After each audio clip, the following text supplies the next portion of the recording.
Hello दोस्तों। Last video में मैंने यूपी ट्रिपल एस द्वारा जो लेखपाल की रिक्रूटमेंट आई है उसके परीक्षा पैटर्न और स्ट्रेटजी के बारे में बात किया था। ओके। और वहां मैंने बताया था कि जो इस एग्जाम का पोर्शन है उसको किस तरीके से कवर करना है। जैसे मैंने वहां बताया था जियोग्राफी प्लस इन्वायरमेंट का जो 15 मार्क्स का पोर्शन है उसको एक साथ, और इकोनॉमी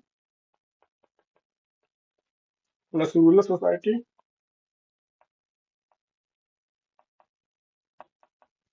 प्लस यूपी स्पेशल, ये जो 30 मार्क्स का पोर्शन है इसको एक साथ कवर करना है। ठीक है, यूपी स्पेशल 20 का, इकोनॉमी 5, रूरल सोसाइटी ये भी 5। ठीक है, टोटल 30 मार्क्स। ठीक है, तो इसी सिलसिले में आज हम लोग इकोनॉमिक्स की क्लास के साथ शुरू करेंगे। ठीक है, और क्लास शुरू करने से पहले मैं ये सुनिश्चित करना चाहूंगा कि सबके पास डिटेल सिलेबस का प्रिंट आउट और पीवाईक्यू की बुक होगी। ओके, अगर नहीं है तो वो ले लें, डिटेल सिलेबस की प्रिंट आउट और पीवाईक्यू की बुक। ठीक है, तो शुरू करते हैं टॉपिक वन। टॉपिक वन क्या है? भारत में आर्थिक नियोजन। भारत में आर्थिक नियोजन,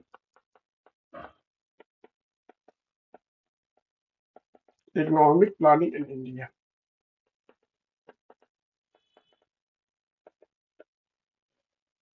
उद्देश्य व उपलब्धियां।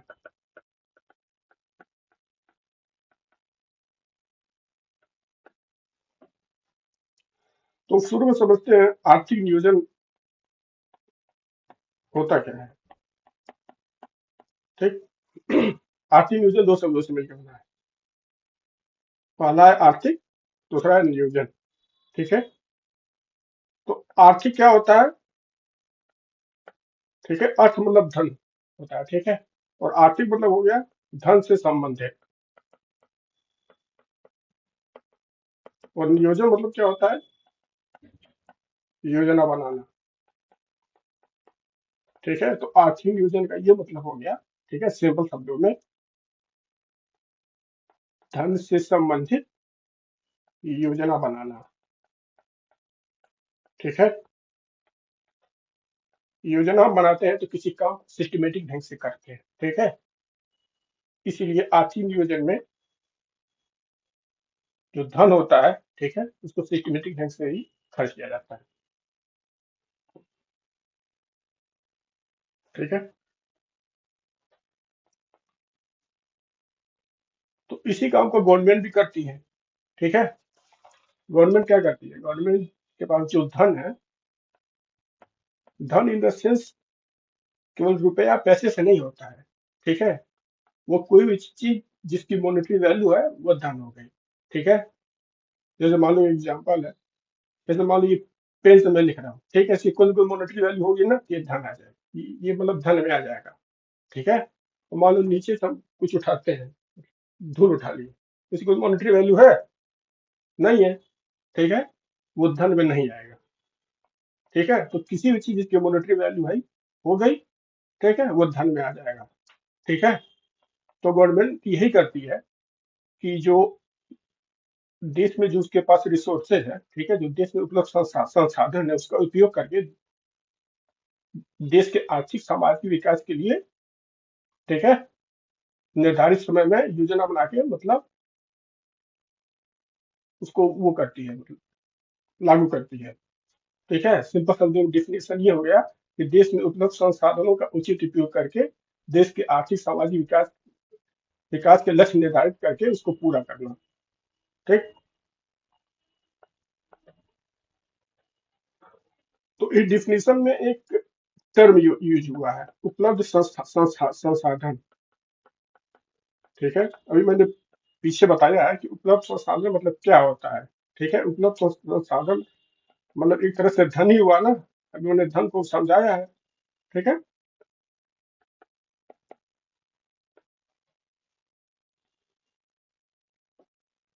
तो उपलब्ध संसाधन हमारे वहाँ कई प्रकार के होते हैं।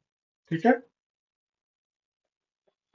मेनली होते हैं तीन प्रकार के: natural resources, human resources,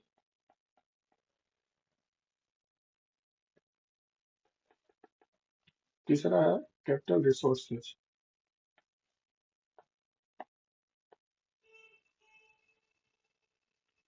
natural resources में क्या क्या आ जाएगा? रिवर आ गया, लैंड, इसको भूमि बोलते हैं,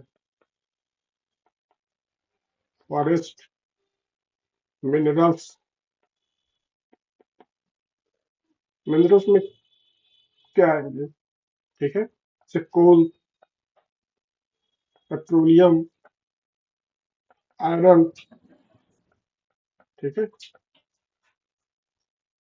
फिर उसके बाद से ह्यूमन रिसोर्सेज। ह्यूमन रिसोर्सेज में जैसे मान लो, इसको बोलते हैं मानवीय संसाधन। ठीक है, जो हमारे देश में ह्यूमंस है वो भी देश के लिए एक रिसोर्स का काम करते हैं। ठीक है,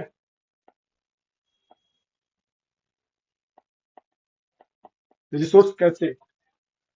क्योंकि सरकार का काम करना है सरकार का ये काम है कि देश में जो रिसोर्सेज है उनको कैसे यूटिलाइज करे। ठीक है, तो ह्यूमन रिसोर्सेज को मतलब जैसे सरकार विभिन्न प्रकार की यूनिवर्सिटीज खोलती है, ठीक है, विभिन्न प्रकार के संस्थान खोलती है, इंस्टीट्यूशन खोलती है। ठीक है, तो उनका काम क्या होता है?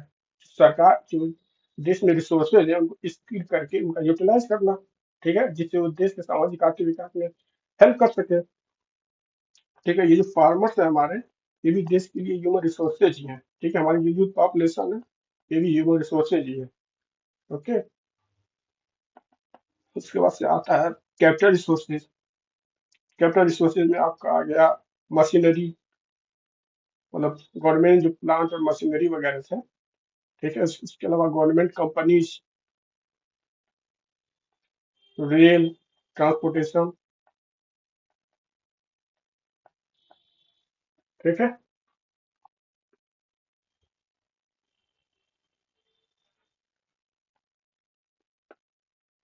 तो नॉर्मली गवर्नमेंट इन रिसोर्सेज का यूज करके कुछ अपने उद्देश्य निर्धारित करती है। ठीक है, नॉर्मली जो मुख्य मुख्य इसके उद्देश्य हैं, ठीक है, वो इस प्रकार से है। जैसे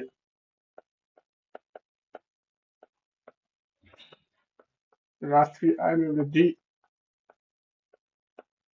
असमानता,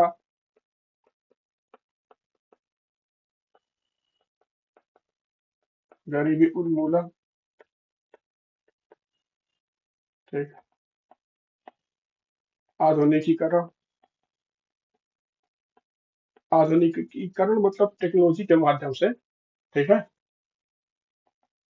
विकास को बढ़ावा देना। ओके,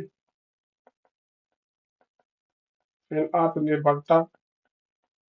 ठीक है, रिसोर्सेज के माध्यम से, चाहे वो नेचुरल रिसोर्सेज हुआ या फिर ह्यूमन रिसोर्सेज हुआ। ठीक है, उसको यूटिलाइज करके समाज विकास के लिए मतलब कैसे उसको यूटिलाइज किया जाए। ठीक है, कि देश में जो भी नेचुरल रिसोर्सेज हैं उसी को यूटिलाइज करके हम लोग अपनी आवश्यकता की जो जरूरत है उसको पूरा कर सके, किसी पे डिपेंडेंट ना रहना पड़े। ओके, ठीक है, तो संक्षेप में एक बार और हम लोग डिस्कशन कर लेते हैं। ठीक है, आर्थिक नियोजन होता क्या है? ठीक है, आर्थिक नियोजन का ये मतलब होता है गवर्नमेंट जब देश में उपलब्ध संसाधनों का उचित उपयोग करके देश की आर्थिक सामाजिक विकास के लक्ष्य निर्धारित कर उन्हें निर्धारित समय में पूरा करती है, तो वो आर्थिक नियोजन होता है। ठीक है, आइए अब हम लोग देखेंगे भारत की विकास, मतलब भारत में आर्थिक नियोजन का क्या इतिहास रहा है या फिर भारत में आर्थिक नियोजन का विकास मतलब किस प्रकार मतलब प्रोग्रेस हुआ है। ओके,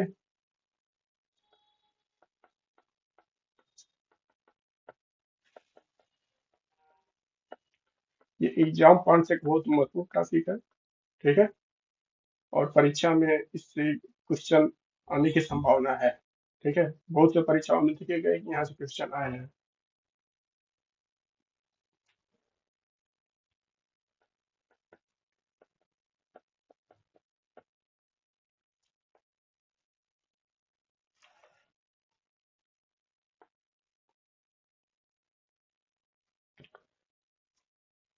भारत ने आर्थिक नियोजन की बात स्वतंत्रता से काफी पहले ही सर विश्वेश्वरैया द्वारा रखी गई थी। सन 1934 में इन्होंने अपनी पुस्तक प्लान इकोनॉमी फॉर इंडिया, पुस्तक का क्या नाम था? Plan economy for India. है। तो इस पुस्तक में डॉक्टर विश्वेश्वरैया ने आर्थिक नियोजन की पहली रूपरेखा प्रस्तुत की थी। ठीक है, तो पूछा जाएगा क्वेश्चन कि भारत में आर्थिक नियोजन का जनक कौन माना जाता है, तो आंसर हो जाएगा डॉक्टर विश्वेश्वरैया।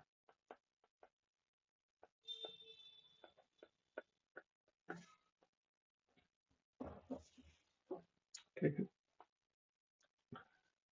और ये जो किताब इन्होंने लिखी थी, ये काफी हद तक रसिया का 5 ईयर प्लान जो था 1928 से 1933 से काफी हद तक प्रेरित था।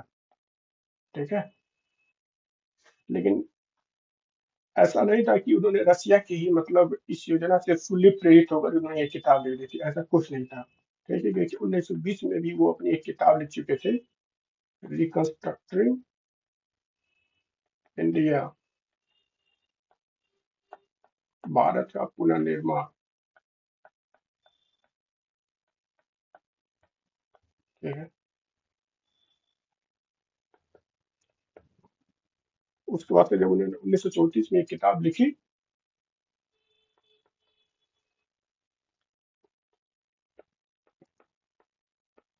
तो उस समय देश की सबसे डोमिनेंट संस्था क्या थी? Agency, Indian national Congress. तो कांग्रेस ने इनकी किताब और इनका जो टॉपिक था, ठीक है, उसको अमल में लाते हुए 1938 में कांग्रेस के हरिपुरा अधिवेशन में, हरिपुरा, हरिपुरा कहाँ है? गुजरात में। कांग्रेस के गुजरात अधिवेशन में सुभाष चंद्र बोस की अध्यक्षता में, अध्यक्ष सुभाष चंद्र बोस थे,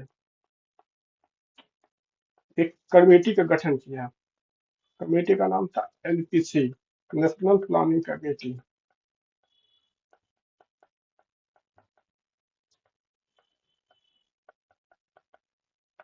ठीक है, इसके अध्यक्ष थे डॉक्टर, सॉरी, जवाहरलाल नेहरू।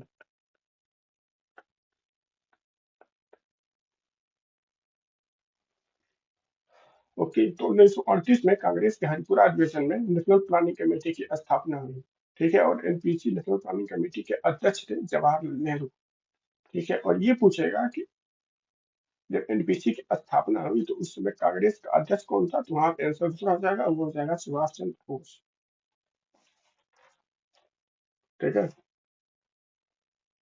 इसी क्रम में 1944 में बॉम्बे के कुछ उद्योगपतियों ने, ठीक है, बॉम्बे प्लान नाम से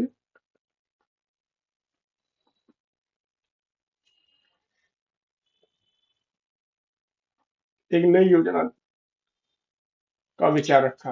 ये बॉम्बे के 8 उद्योगपतियों द्वारा लाया गया था, जिनमें से जिनमें मुख्य थे घनश्याम दास बिड़ला,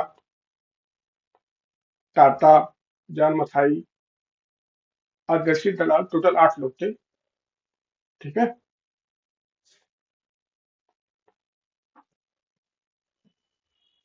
और ये योजना मूलतः थी पूंजीवादी विचारों पर आधारित।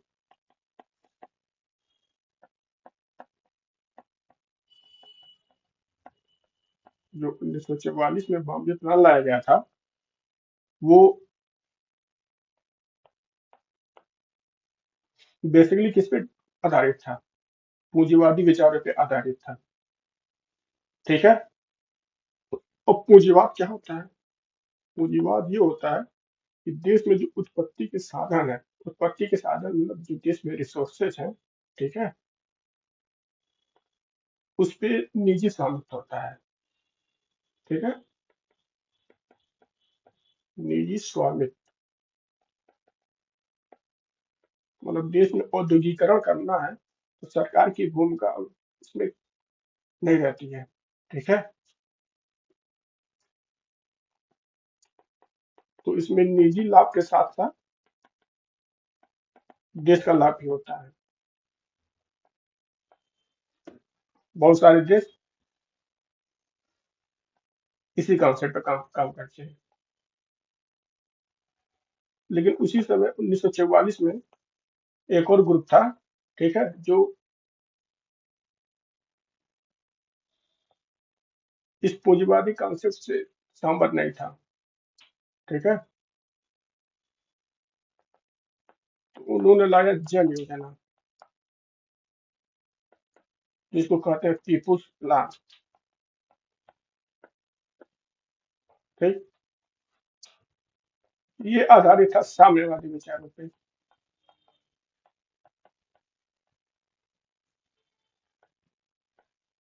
ठीक है, साम्यवादी विचार मतलब क्या होता है, उत्पादन के जो साधन होते हैं उस पर निजी अस्तित्व नहीं रहता है।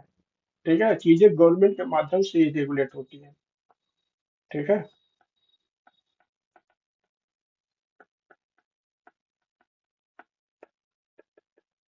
लक्ष्य इसका भी वही रहता है। ठीक है, देश का विकास करना, मतलब इसका लक्ष्य कुछ और ब्रॉड हो जाता है, जैसे बराबरी, समानता, जन कल्याण। ठीक है,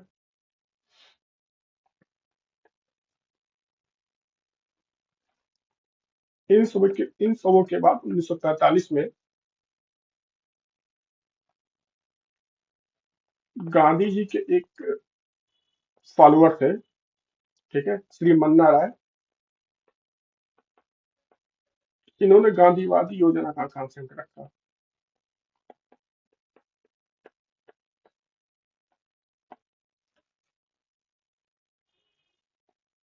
ठीक? इन सभी योजनाओं को ध्यान में रखते हुए जब 1947 में, मतलब ऊपर का जो सभी योजनाएं हैं, जैसे ये बॉम्बे प्लान हो गया, जन योजना हो गया, ठीक है, 1945 का ये हो गया गांधीवादी योजना। 1947 में जवाहरलाल नेहरू, मतलब देश आजाद हुआ तो देश का प्रधानमंत्री कौन हुआ? जवाहरलाल नेहरू हुए। ठीक है, इन सही योजनाओं को ध्यान में रखते हुए, ठीक है, 1947 में जवाहरलाल नेहरू ने एक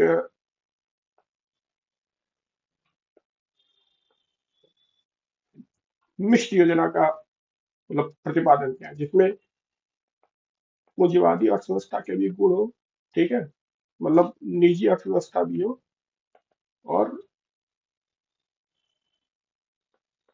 साम्यवाद का भी गुण हो।